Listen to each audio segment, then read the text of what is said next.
Hi guys, this is Amy from Barnhouse Life. Today I am making chicken and dumplings from my grandma's recipe. This is a cookbook I was gifted when I got married 25 years ago.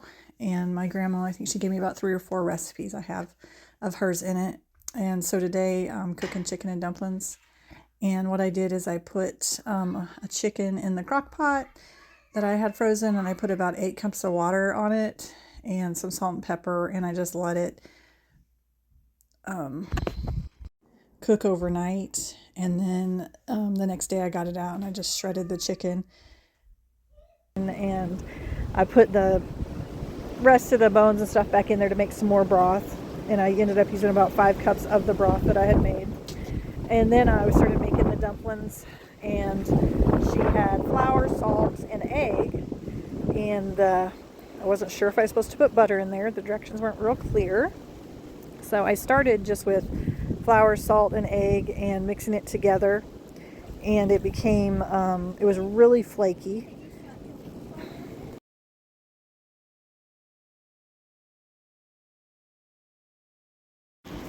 So then I decided to add 3 tablespoons of butter, and that's what I'm doing here. I mixed the butter together with the dough really well before I started rolling it back out, and it started rolling back out smoother and not as flaky, which I'm pretty sure it doesn't look pretty, but I'm pretty sure that's what my grandma's chicken and dumplings always look like, and they taste delicious.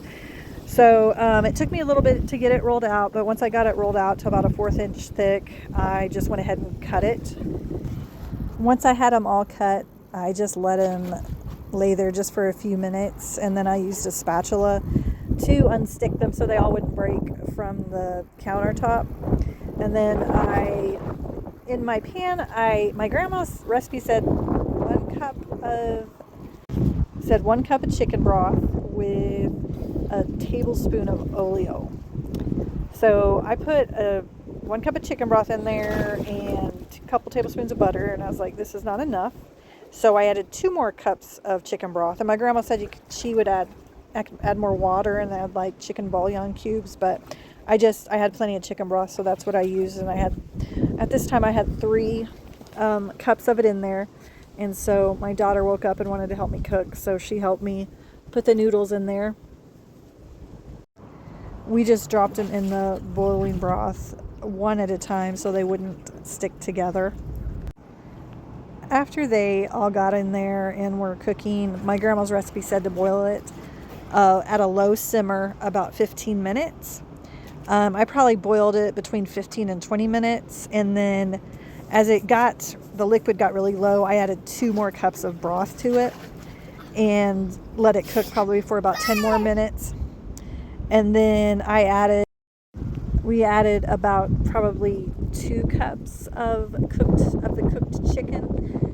We went through it really good to make sure there was no bones in there, because it kind of runs my mill when I'm eating chicken and dumplings and get a bone.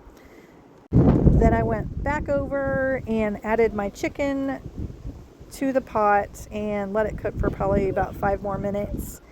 And then we served it up, and it made about probably 4 servings. And if you made this, please let me know what you thought.